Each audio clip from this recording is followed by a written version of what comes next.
আমি পাৰ্শ্ববৰ্তী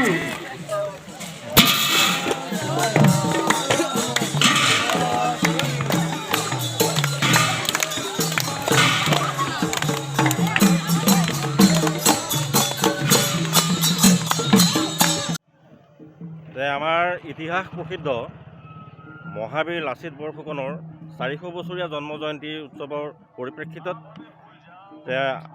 আজি আমাৰ অসম চৰকাৰে যি এক মহান উদ্যোগ লৈছে সেই উদ্যোগত আমি সমান্তৰালভাৱে সেই নিৰ্দেশ মানি আমাৰ জামুগুৰি আদৰ্শ উচ্চ মাধ্যমিক বিদ্যালয়ৰ পৰিয়ালে সমগ্ৰ শিক্ষক সমাজ শিক্ষক কৰ্মচাৰী তথা ছাত্ৰ ছাত্ৰীসকলে আজি এক সাংস্কৃতিক শোভাযাত্ৰাৰ আমি কাৰ্যসূচী আমি হাতত লৈছোঁ।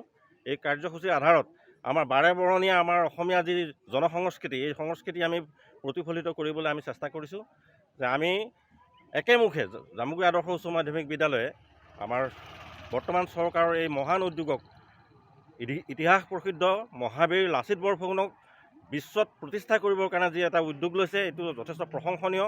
আমি উৎফুল্লিত হৈ পৰিছোঁ আৰু জামুগুৰি আদৰ্শ উচ্চ মাধ্যমিক বিদ্যালয় আজি 6টা দিন ধৰি যোৱা 18 তাৰিখৰ পৰা আজি 24 তাৰিখ আজি লাচিত দিৱস। আজি 6টা দিন ধৰি বিভিন্ন কাৰ্যসূচী আমি পালন কৰি আহিছোঁ।